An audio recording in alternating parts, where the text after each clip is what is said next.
l'aube du 6 juin 1944 est sortie enveloppée dans une brume dense sur les plages de la Normandie, tandis que les premiers navires d'atterrissage ont coupé les eaux vers la côte française.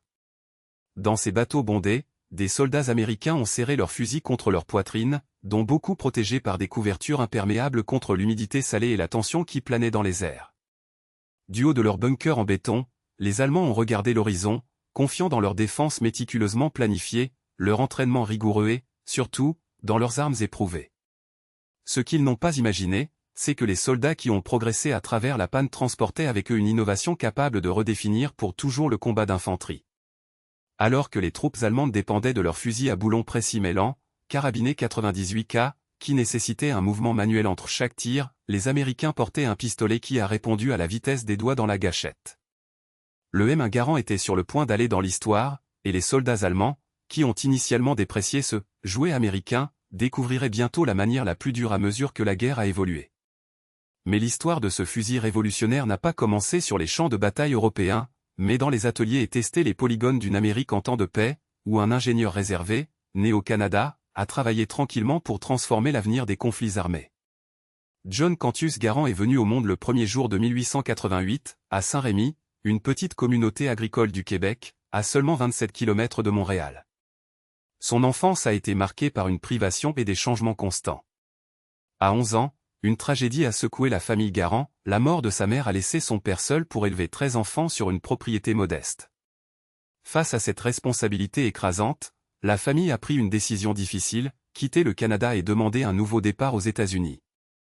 Ils se sont installés à Danielson, Connecticut, une ville industrielle typique de la Nouvelle-Angleterre, où le rythme de la vie a été dicté par le bourdonnement des machines textiles et le sifflet de la chaudière à vapeur. Pour le jeune John, ce changement serait le bassin versant que personne ne pourrait prédire.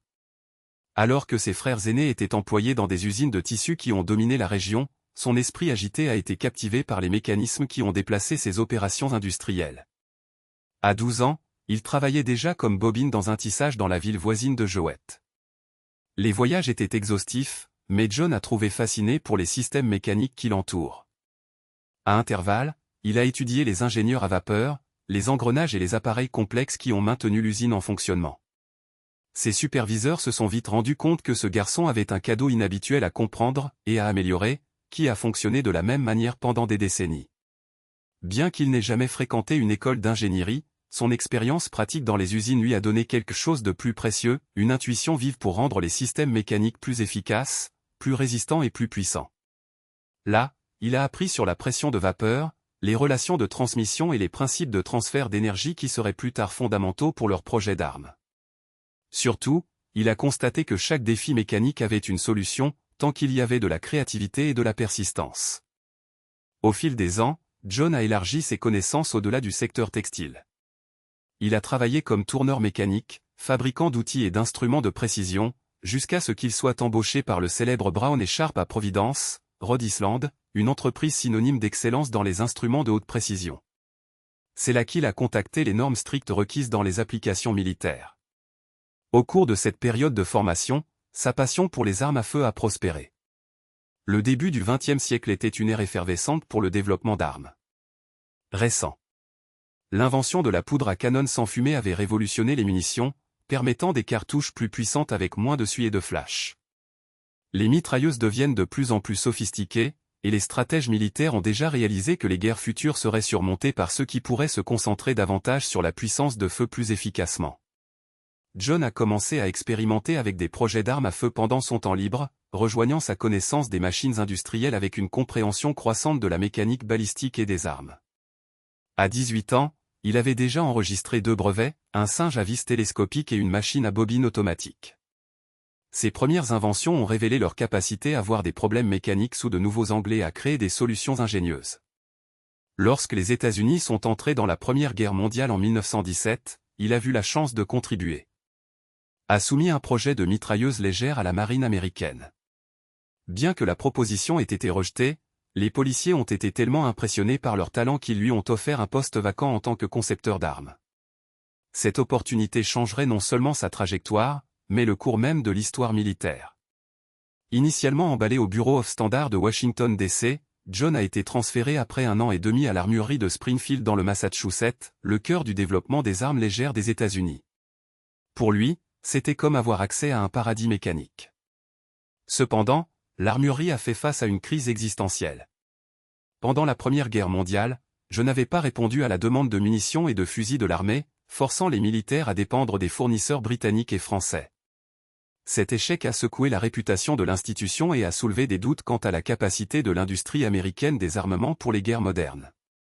John s'est vite rendu compte que le problème n'était pas seulement de capacité productive, mais de philosophie du projet.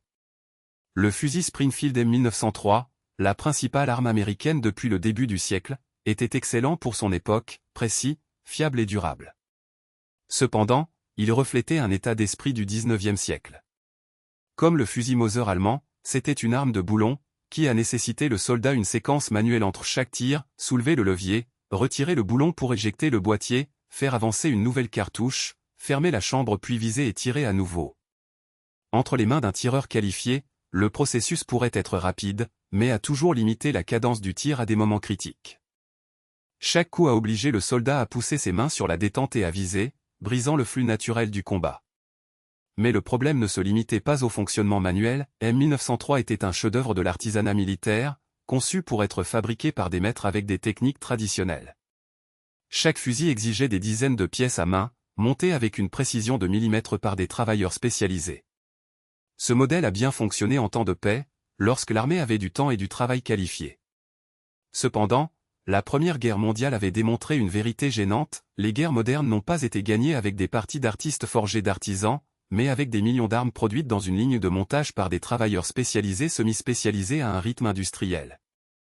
John Garand a compris que la solution n'était pas d'améliorer le fusil existant, mais de réinventer radicalement le concept d'arme militaire.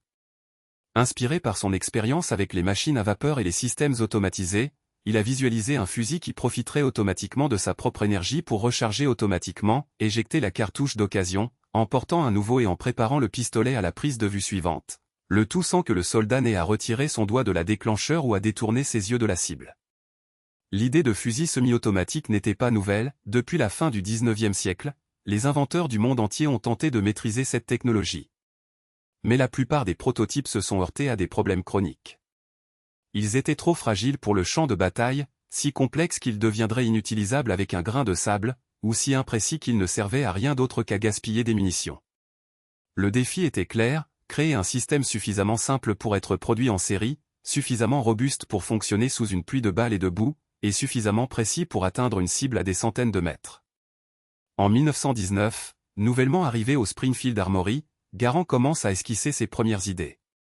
Son point de départ était une observation simple mais révolutionnaire, l'explosion de poudre à canon à l'intérieur de la chambre générait une pression de gaz colossale, qui était simplement gaspillée après la sortie du projectile. Et si une partie de cette énergie pouvait être capturée et redirigée pour faire fonctionner le mécanisme de l'arme? Au cours des années suivantes, Garand a peaufiné sa conception grâce à des centaines de prototypes, testant des systèmes d'alimentation en gaz, en boulons et en munitions. Certains modèles se sont cassés au premier coup, d'autres étaient si lourds qu'ils fatiguaient le tireur en quelques minutes. Beaucoup souffraient de bégaiements constants ou perdaient en précision après quelques dizaines de tirs. La grande avancée a eu lieu au milieu des années 1920, lorsqu'il a développé ce qui allait devenir le système de piston à gaz à longue course. Le génie de la conception résidait dans sa simplicité, un petit trou près de la bouche du canon capturait une partie des gaz du tir et les dirigeait vers un cylindre, où un piston était entraîné vers l'arrière. Ce piston, relié à une tige de commande parallèle au canon, entraînait le verrou avec lui, exécutant, en une fraction de seconde, toute la séquence de rechargement, extraction de la cartouche usagée, éjection, armement du percuteur, alimentation d'une nouvelle cartouche et fermeture de la chambre. Il suffisait aux soldats de garder le doigt sur la gâchette. Mais l'innovation de Garand ne s'arrête pas là. Il a également révolutionné le système d'alimentation en munitions. Les fusils traditionnels reposaient sur des chargeurs internes, remplis une cartouche à la fois ou sur des chargeurs de rechargement qui nécessitaient de longues manœuvres manuelles. Garand a conçu un système basé sur des clips en bloc, de petits blocs métalliques contenant 8 cartouches et insérés simultanément dans l'arme. En enfonçant le clip dans le chargeur, le soldat disposait de 8 coups prêts à être utilisés.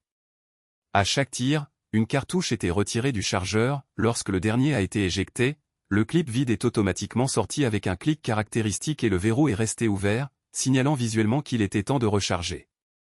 Les avantages étaient évidents, un soldat entraîné pouvait changer le chargeur en 2 ou 3 secondes, le système éliminait tout doute sur le moment où l'arme était vide, le verrou ouvert et le clic du clip éjecté étaient des signes indubitables, et les clips pourraient être préchargés et distribués, accélérant ainsi l'approvisionnement au combat. Cependant, même avec une conception techniquement supérieure, Garand a fait face à une résistance féroce au sein même des rangs militaires.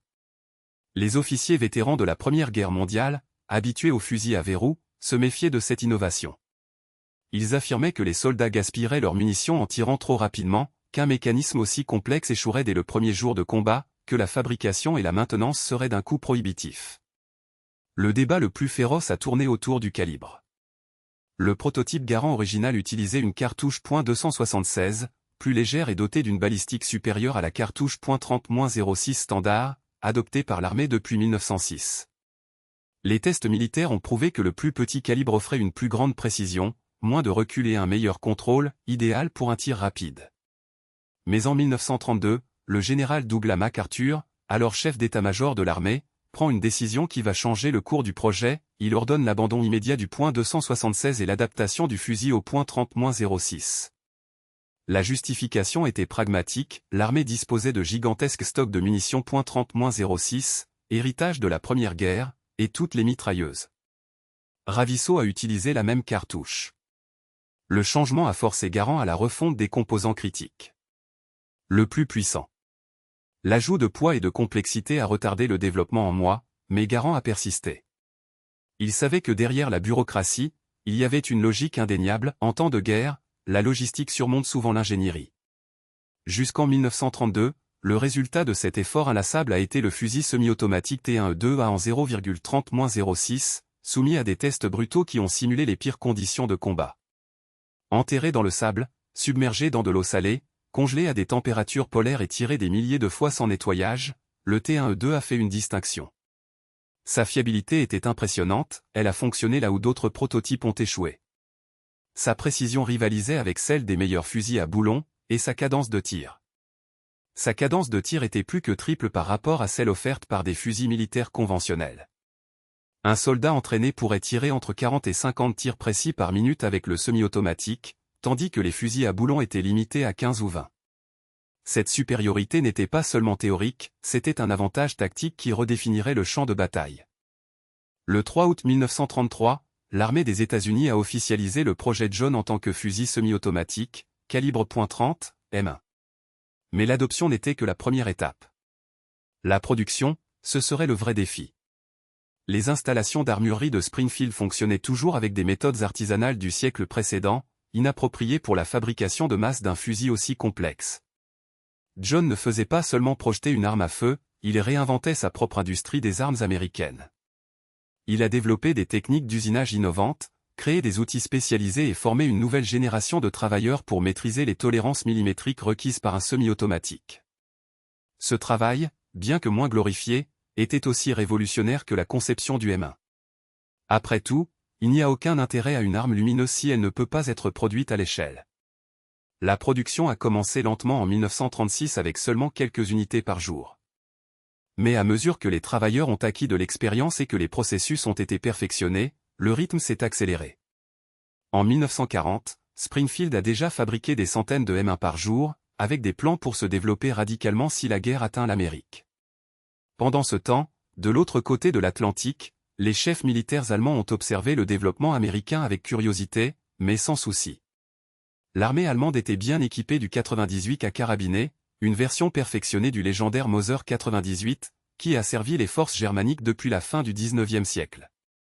Précis, fiable et adapté à la capacité industrielle de l'Allemagne, le K98K a été l'incarnation de la doctrine militaire allemande, feu discipliné, pas volume de feu. Les agents pensaient que la cadence la plus lente des fusils de boulon encourageait en fait la précision, évitant le gaspillage de munitions. L'idée que les soldats américains transporteraient bientôt des fusils semi-automatiques était intrigant, mais peu menaçant aux yeux des stratèges allemands. Après tout, où Wehrmacht avait écrasé la Pologne, la France a profondément avancé en Russie avec des fusils conventionnels, soutenus par des mitrailleuses et de l'artillerie plus élevée. Pourquoi changer ce qui a déjà fonctionné ? Certains ingénieurs allemands ont travaillé sur des projets semi-automatiques tels que Gewehr 43, qui verraient une utilisation limitée plus tard.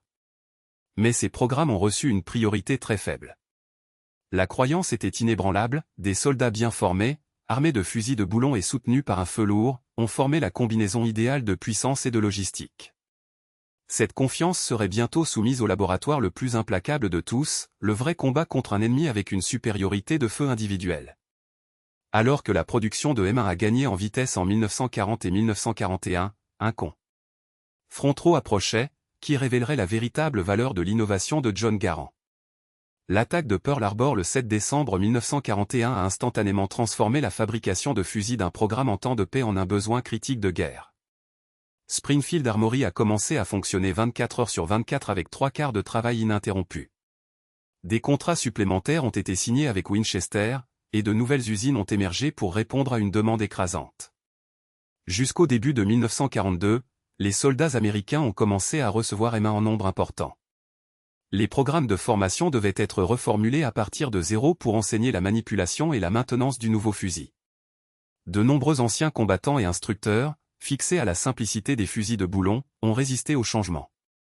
Mais alors que les soldats se familiarisent avec M1, des doutes se sont dissipés. Les avantages ont été immédiats, engager plusieurs cibles à une vitesse incomparable, garder la conscience situationnelle sans déviation des yeux pour faire fonctionner le boulon et, surtout, la capacité de tirer des séquences rapides et précises. Un avantage décisif dans les combats en mêlée qui ont dominé la guerre moderne. Mais le véritable test ne serait pas venu dans les domaines de formation américaine, mais dans les boues et les forêts denses de l'Europe, où des soldats allemands, armés de leurs K-98K fiables, feraient bientôt face à des troupes équipées de la Révolution Garand. Le choc entre l'ancien et le nouveau était sur le point de commencer. Et les résultats surprendront même les stratèges américains les plus optimistes. En 1943, les usines américaines ont déjà produit des milliers de M1 par jour, tandis que des centaines de milliers de soldats se préparaient à l'invasion de l'Europe. De l'autre côté du canal Spot, les défenseurs allemands ont ajusté leur position, confiant dans leur capacité à repousser tout atterrissage. Aucune des parties pleinement comprises comme la nature du combat d'infanterie n'était sur le point d'être réécrite. Des soldats allemands dans les fortifications du mur de l'Atlantique étaient habitués à faire face à des ennemis avec des fusils à boulon. Ces tactiques et ces positions défensives ont été calculées sur la base d'une présupposition, l'infanterie d'attaquant ne pouvait que tirer aussi rapidement qu'elle pourrait faire fonctionner le boulon. Ils étaient sur le point de constater que cette hypothèse n'en valait plus la peine. La scène a été mise en place pour une révolution qui résonnerait à travers les champs de bataille du monde et modifierait à jamais les fondements de la guerre d'infanterie. La première lumière grise de l'aube du 6 juin 1944 a révélé aux observateurs allemands à l'arrière de la Normandie un spectacle qui craignait pendant des mois, un allié armé s'étendant au-delà de l'horizon. L'opération Overlord, l'invasion de longue date de l'Europe occupée par les nazis, a finalement été lancée. Dans le bunker en béton et les tranchées du mur de l'Atlantique, les soldats allemands ont vérifié pour la dernière fois leurs armes, se préparant à affronter ce qu'ils croyaient être une autre vague d'attaquants avec des fusils conventionnels. L'auberge-freté Hans Müller était accroupi dans sa position de mitrailleuse, dominant Omaha Beach, avec son carabinet de 98K soutenu par. Il ne savait pas, mais était sur le point de voir, et de souffrir, la naissance d'une nouvelle ère au combat. Soutenu contre le mur de béton à côté de lui, Hans Müller, comme la plupart des soldats allemands, a dominé son fusil à boulon avec une précision presque instinctive. Ses doigts ont glissé le mécanisme carabiné 98K avec la fluidité de ceux qui avaient répété ce geste des milliers de fois, sous la pluie dans la neige, dans la chaleur suffocante des camps d'entraînement de la Prusse orientale. Il connaissait le rythme de la bataille avec les armes à boulon, le clic métallique de la cartouche étant éjecté, la pause calculée pour se recharger, le moment exact où l'ennemi a également été exposé au tir.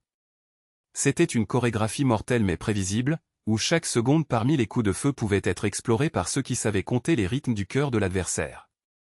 Qu'est-ce que Hans et leurs camarades ne pouvaient pas imaginer que, parmi les vagues qu'ils aient brisées sur la plage en dessous d'eux, ils ont avancé des hommes armés de quelque chose qui briserait cette chorégraphie pour toujours.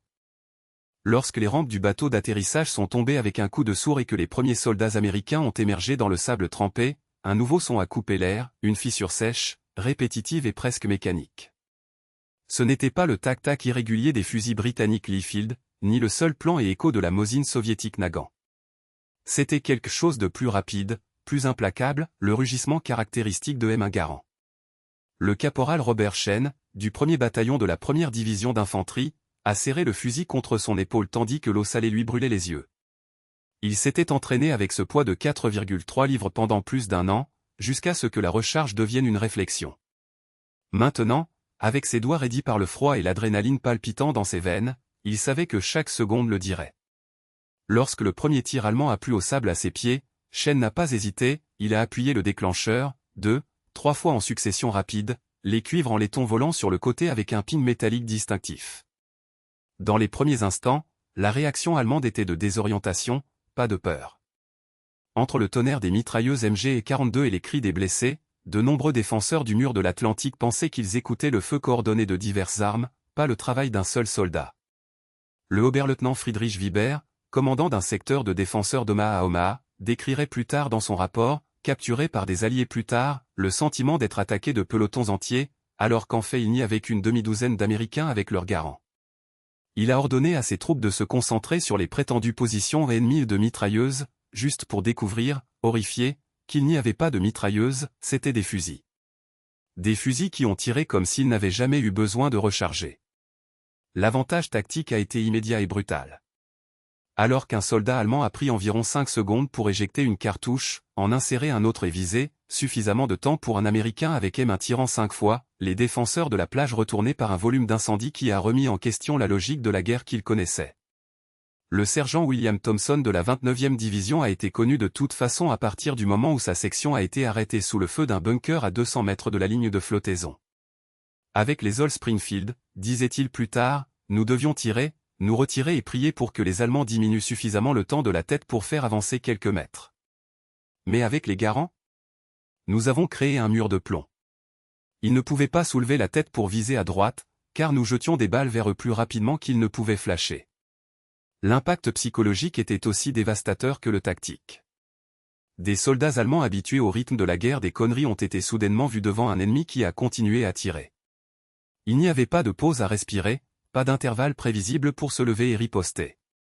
C'était comme combattre une machine qui, pire, ressemblait à une machine. Le ping des cas éjectés, ce son net et répétitif, est devenu une préfiguration de la mort pour les défenseurs. Ce n'était pas seulement le volume de feu, c'était la certitude que pendant qu'ils se rechaisaient, l'Américain avait déjà tiré à nouveau. Mais le véritable test M1 Garand ne se limitait pas au sable sanglant de la Normandie. Il est venu dans les semaines suivantes, lorsque les Alliés ont poussé les lignes allemandes à l'intérieur, entrant dans l'enfer vers des bocages, ce labyrinthe de haies épaisses, de murs en pierre et de minuscules champs où la visibilité dépassait rarement 50 mètres. Là, où la guerre est devenue un duel d'embuscades et de coups de feu à bout portant, le Garand a révélé son potentiel le plus mortel. Le Oberleutnant Hans Richter du 352 th Wehrmacht Infanterie Régiment avait survécu à des semaines de combats contre les Britanniques et les Canadiens. Ces hommes connaissaient le rythme du puits Lienfeld, un coup de feu, une pause, un autre coup. Ils savaient comment se déplacer dans cet intervalle, comment se lever pour tirer et baisser avant que l'ennemi ne puisse répondre. C'était une danse macabre, mais une danse qui dominait. Jusqu'au 23 juin 1944.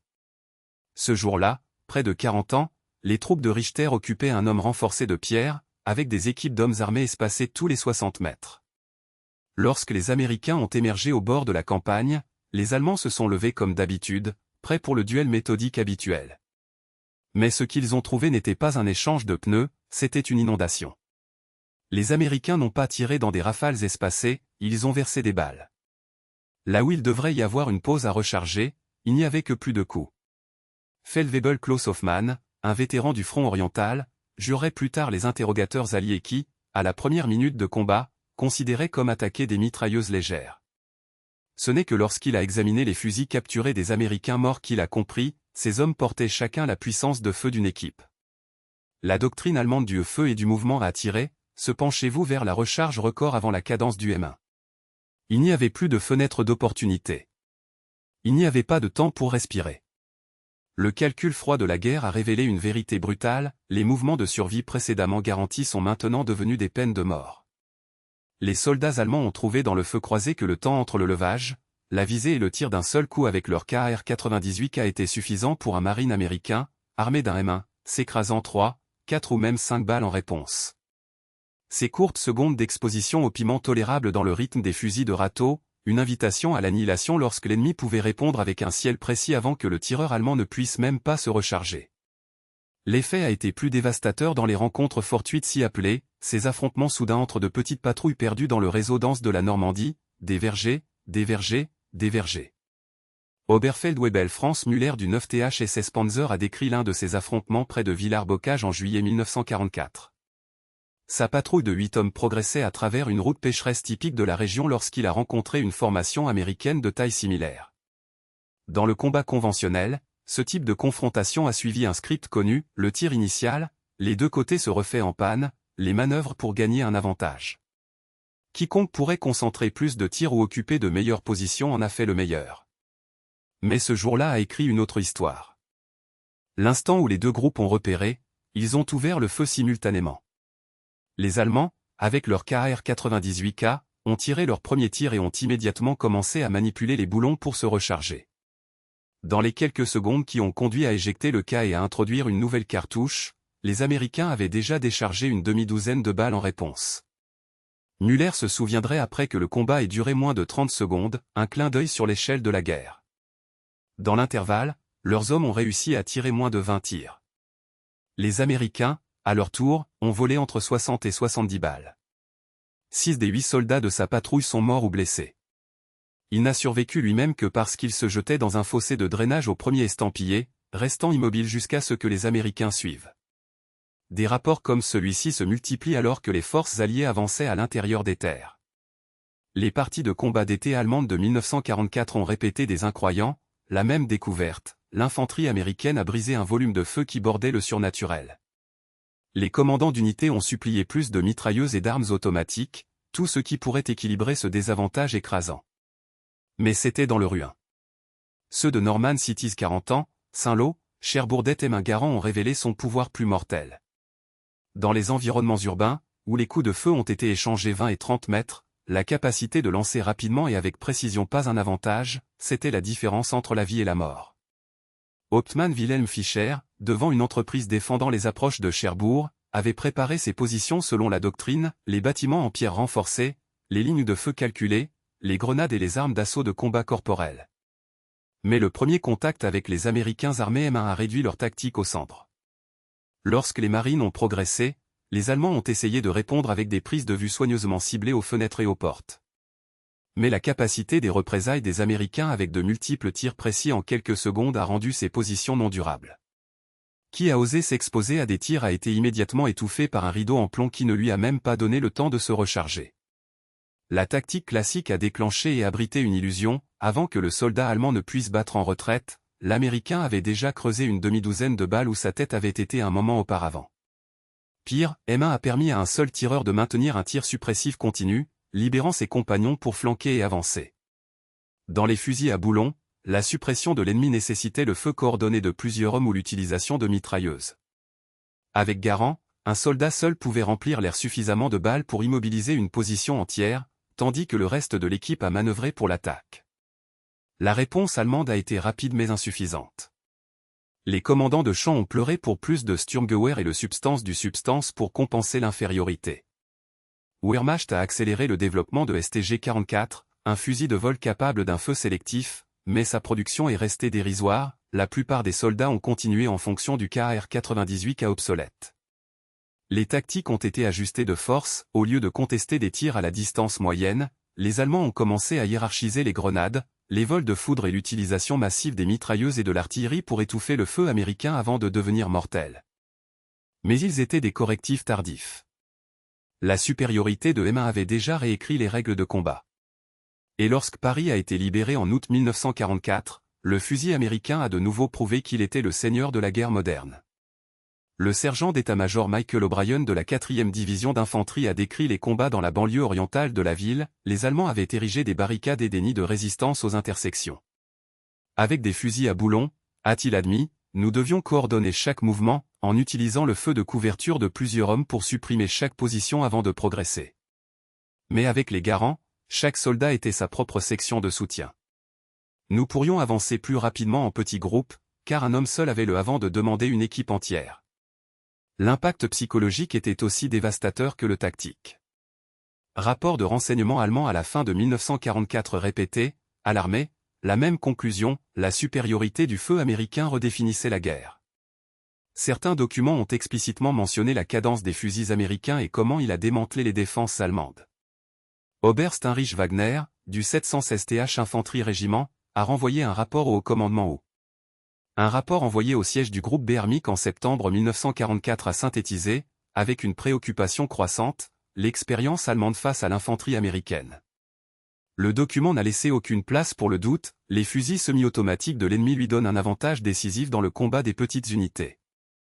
Les soldats allemands ont décrit, dans les témoignages recueillis sous le feu, car le volume de soutien des Américains a rendu le mouvement ou la réponse nécessaire pratiquement impossible. Les demandes d'armes plus automatiques et la révision urgente des tactiques défensives se sont multipliées, mais le temps et la guerre ne sont plus du côté de la Wehrmacht. Cependant, le témoignage le plus frappant n'est pas venu des rapports officiels, mais de l'embouchure de ceux qui avaient fait face au M1 Garand dans les tranchées.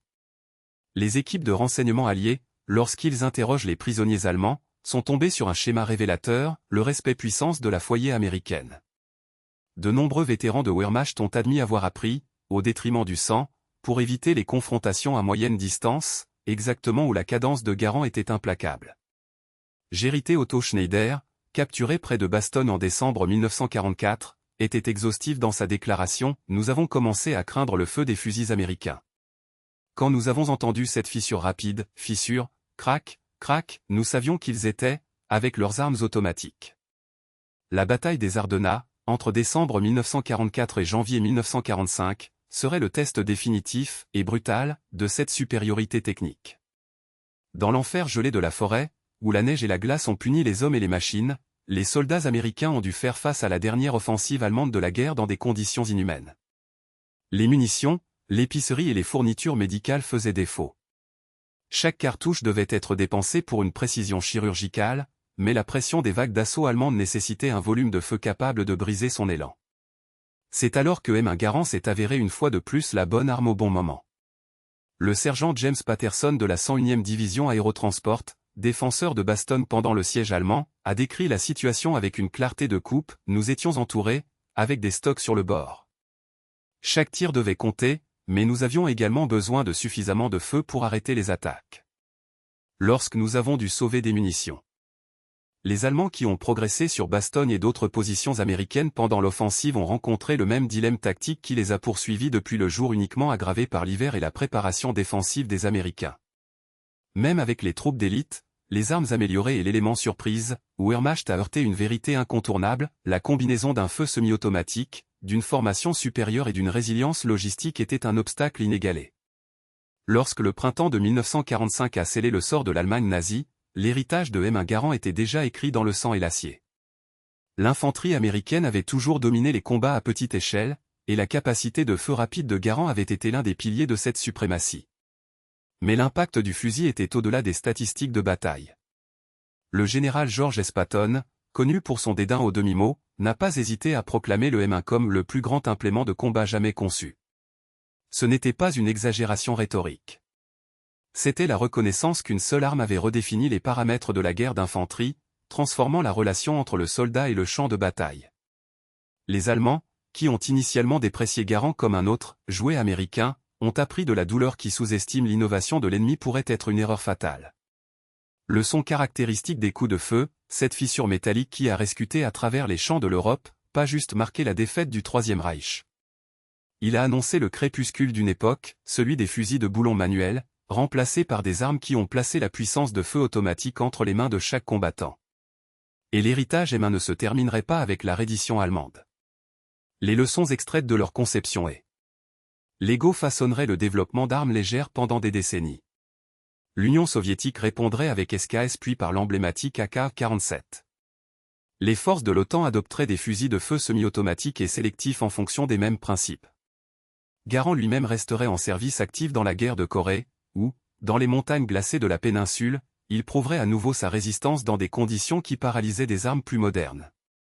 80 ans après son adoption, M1 Garand reste l'un des fusils les plus influents de l'histoire militaire, non pas pour ses numéros de production ou ses spécifications techniques, mais en montrant que la fusion entre l'ingénierie avancée et les tactiques innovantes pourrait décider du cours d'une guerre. Les Garands rapides qui ont résonné à travers les champs de bataille de la Seconde Guerre mondiale n'étaient pas seulement la préfiguration de la défaite nazie. C'était l'annonce d'un nouvel âge, celui dans lequel la supériorité technologique, courage au courage humain, deviendrait le bassin versant entre Vitria et la défaite. La révolution silencieuse de John Garand a prouvé que même dans le chaos de la guerre moderne, le génie d'un inventeur pourrait inclure l'équilibre du destin. Non seulement Emma a aidé à surmonter la Seconde Guerre mondiale, mais il a montré au monde que l'avenir appartenait à ceux qui sont capables d'union l'audace à l'innovation, laissant derrière eux ceux qui ont insisté pour lutter contre les armes du passé.